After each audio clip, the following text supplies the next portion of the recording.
మీతో ఒక రెండు విషయాలు మాట్లాడొచ్చా? ఓకే. ఒక విషయంలో ఒక రెండు క్వశ్చన్లు అడగాలనుకుంటున్నాం. సబ్ క్వశ్చన్స్ ఉన్నాయి మాకు. దీనికి మీరు సూటిగా సమాధానం చెప్పాలి. ఇద్దరు పేర్లు చెప్తాను, వాళ్ళల్లో మోస్ట్ హ్యాండ్సమ్ ఎవరు అనేది మీరు చెప్పాలి. ఏ డాక్టర్ ఎం మోహన్ బాబు గారు, బి విష్ణు మంచు గారు. ఈ ఇద్దరిలో కల్లా ఎవరు మోస్ట్ హ్యాండ్సమ్? మోస్ట్ హ్యాండ్సమ్ నీ పేరు చెప్తాను అనుకున్నావు కదా. Vishnu most handsome boy on the surface of earth. అలా ఎలా చెప్పేశారు సార్? ఇంకేం అడుగుతావు అడుగు. ఒకవేళ కనుక మోహన్ బాబు గారు సినిమాల్ని మిమ్మల్ని హీరోగా పెట్టి రీమేక్ చేస్తే ఈ 3 సినిమాల్లో నుంచి మీరు ఏ సినిమాలో చేయాలనుకుంటున్నారు? ఎందుకు? A Alludu Garu, B Pedarayudu, C Assembly Rowdy. Assembly Rowdy. ఎందుకు? ఎప్పుడో చేసేవాడిని నన్ను. అసలు అసెంబ్లీ రౌడీలో ఫస్ట్ నన్నే అడిగారు, నేను రిజెక్ట్ చేశాను. ఎందుకంటే అది పూర్ సబ్జెక్ట్, దాని గురించి పెద్ద మనకెందుకు అనుకున్నాను. బట్ మోహన్ బాబు గారు వచ్చి రిక్వెస్ట్ చేసి నేను చేసుకుంటాను, దయచేసి నాకు ఆ అవకాశం కల్పించండి. ఇంటికి వచ్చి ప్రాధేయపడితే ఏం చేస్తావు సుమా? సార్ దీని వెనకాల ఇంత కథ ఉందా? ఇప్పటి వరకు మాకు తెలియలేదు. యమదొంగలో కూడా ముందుగా మిమ్మల్ని అనుకున్నారంట. యమదొంగలో నన్ను అడగలేదు, ఎందుకంటే ఆ యముడు అట్లాంటి క్యారెక్టర్లకు ఆయన సరిపోతాడు. బయట సరిపోతాడు, సినిమా సరిపోతాడు. Okay sir, critical question. Mohan Babu గారిలో మీకు క్రిటికల్ క్వశ్చన్ నీకా నాకా? Answer sir, answer. Mohan Babu గారిలో మీకు నచ్చే ఒక విషయం, నచ్చని ఒక విషయం, రెండు. నచ్చే విషయం లేదు, నచ్చని విషయం లేదు. అసలు మోహన్ బాబే నచ్చాడు నాకు. Yes sir, what are you talking? పోతాను అనుకున్నారు సార్, నేను అవాక్కయ్యాను. నువ్వు అవాక్కైనా నాకేం అభ్యంతరం లేదు, కానీ మోహన్ బాబు నాకు నచ్చడు. ఎందుకు సార్? రీజన్స్ చెప్పాలా? ఒకటే, రెండా, లక్ష, కోటే? వదిలే తల్లి, ఇప్పుడు అట్లాంటి విషయాన్ని అడగొద్దు. ఓకే, సో బ్రహ్మానందం గారు మరికొద్దిసేపట్లో స్టేజ్ మీదకి వస్తారు, ఇంకాసేపు ఇక్కడే ఉంటారు కాబట్టి ఇంత చెప్పిన తర్వాత ఇక్కడ ఉండడం కొంచెం కష్టం అంటారా? అయిపోవడం, వెళ్ళిపోవడం అంతే. ఓకే, మరి ఇంకా ఆలస్యం చేయకుండా మా హాస్య బ్రహ్మ, ఇందాక ఆయన చెప్పినవన్నీ సరదాగానే ఆయనకు మోహన్ బాబు గారు అంటే చాలా ఇష్టం. ఎస్, ఒక మహానటుడిని ఇష్టపడిన వాళ్ళు ఎవరు ఉంటారమ్మా? అంటే నేను ఒకసారి మోహన్ బాబు గారిని కూడా అడుగుదాం అనుకుంటున్నాను, ఆయన ఏం చెప్పాలనుకుంటున్నారో. ఇందాక మీరు చెప్పింది సార్, ఇందాక బ్రహ్మానందం గారు చెప్పిన దాని గురించి మీ స్పందన తెలుసుకోవాలనుకుంటున్నాం.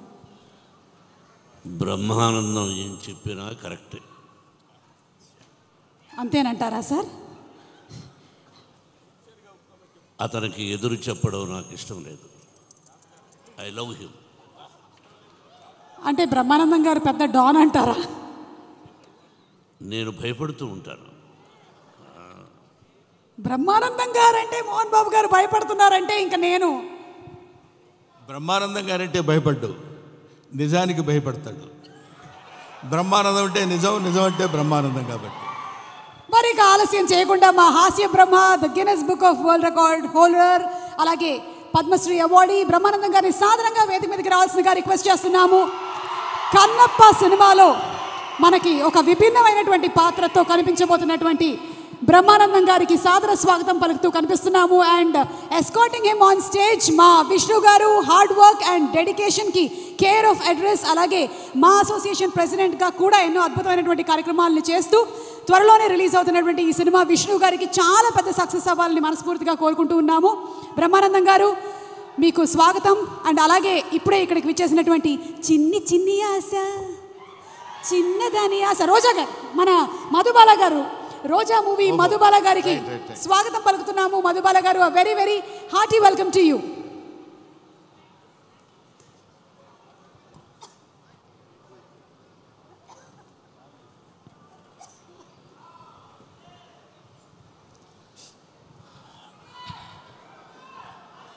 అందరికీ చిన్న పెద్ద తేడా లేకుండా విచ్చేసినటువంటి కన్నప్ప స్వరూపులకి నా హృదయపూర్వకమైన నమస్కారాలు తెలియజేసుకుంటున్నాను.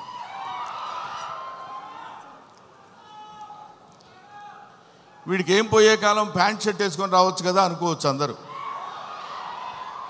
కొంతమందికి ఆ ఐడియా ఉండుంటుంది. కానీ ఈరోజు ఈ సభ శివతత్వానికి సంబంధించిన సభ, శివుడికి సంబంధించిన సభ, శివ మహత్యానికి సంబంధించిన సభ కాబట్టి ఆయన గురించి మాట్లాడేటప్పుడు ఒళ్ళే కాదు, మనం ధరించిన బట్టలను కూడా జాగ్రత్తగా ఉంచుకోవాలేమో అన్న అభిప్రాయంతో వచ్చాను ఇలాగ. తర్వాత ముందుగానే మీ అందరికీ నేను విన్నవించుకునేది ఏంటంటే, నేను మాట్లాడే మాటల్లో ఏవైనా పొరపాట్లు కానీ తప్పొప్పులు కానీ మీకు నచ్చని విషయాలు కానీ ఉంటే, నాకంటే ఆల్మోస్ట్ ఇక్కడ ఉన్న వాళ్ళందరూ వయసులో చిన్నవాళ్ళే అనుకుంటాను, పెద్ద హృదయాలతో మన్నించండి. ఒకటి. నెంబర్ 2, కన్నప్ప ఈ సినిమా మోహన్ బాబు గారు ఎందుకు తీశారబ్బా అని అనుకున్నా ఒకసారి. ఎందుకంటే మోహన్ బాబు గారి గురించి మీ అందరికీ తెలుసు. ఆయన 5 కోట్లతో 10 కోట్లతో సినిమా తీసి దాని మీద 10 కోట్లు 15 కోట్లు సంపాదించుకుని మళ్ళీ పక్కన పెట్టి మళ్ళీ ఇంకో సినిమా తీసి, అలాంటి డబ్బుకి అతి ప్రాధాన్యత ఇస్తూ గౌరవించేటువంటి వ్యక్తి మోహన్ బాబు గారు. నాకు తెలుసు.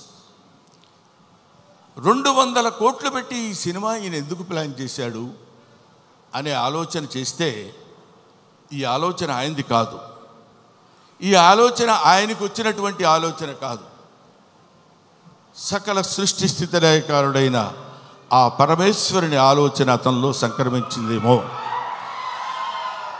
ఒకటి. ఇంకో పాయింట్ ఏంటంటే, నటించినటువంటి ప్రభాస్ గురించి చెప్పాలి.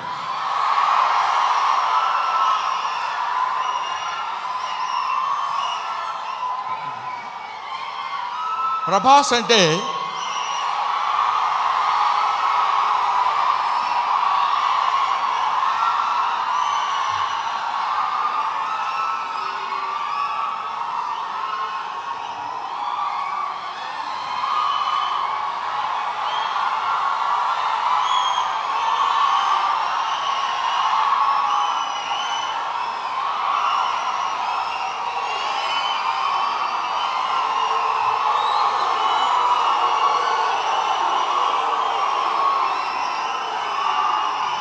ప్రభాస్ అంటే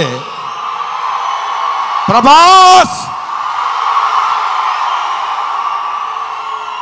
అది ఇంకా ఆపండి. ప్రభాస్ గురించి చెప్పాలి ఈ సినిమాలో. ఆయన ఒక ప్రపంచం గర్వించదగినటువంటి నటుల్లో ఇప్పుడు ఒకడు ప్రభాస్. ఈ సినిమాలో ఆయన ఎందుకు అంగీకరించాడంటే, సినిమాలో ఆయన డబ్బు కోసం అంగీకరించలేదు, ఏదో ఈ సినిమాలో ఒక అద్భుతమైన క్యారెక్టర్ చేయాలని ఆయన అంగీకరించలేదు. ప్రభాస్ ఒక మానవతా విలువలు కలిగిన మనిషి, ఒక మంచి మనిషి. ఎవరైనా ఏదైనా చేయిజాప అడిగితే కాదనేటువంటి వ్యక్తి కాదు ప్రభాస్. ఎవరైనా అద్భుతమైనటువంటి స్థితిలో ఉండి ఇది నాకు కావాలి అని అడిగినప్పుడు, ముఖ్యంగా ఆ విషయంలో చెప్పాలంటే మోహన్ బాబు గారికి అత్యంత సన్నిహితుడు. మోహన్ బాబు గారు ఎలాంటి వాడంటే, ఓ చిన్న ఆల్కహాల్ లాంటి వాడు, అలవాటైతే వదిలిపెట్టలేం. అలాగే ఎంతో మోహన్ బాబు గారి మత్తులో, మోహన్ బాబు గారి ప్రేమలో మునిగి తేలినటువంటి వ్యక్తి కాబట్టి ప్రభాస్ ఈ సినిమాలో చేశాడు. అరే మోహన్ బాబు గారి ఎంట్రీ చూశారు కదా, అతను స్టీఫెన్ కూర్చున్నాడు, మ్యూజిక్ డైరెక్టర్.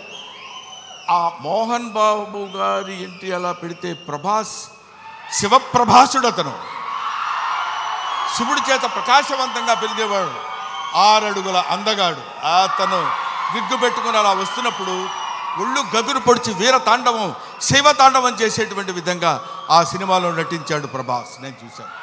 ఆహా, ఇది కదా సినిమా, ఇది కదా శైవభక్తి, ఇది కదా దైవభక్తి అని నిరూపించేటువంటి సినిమా.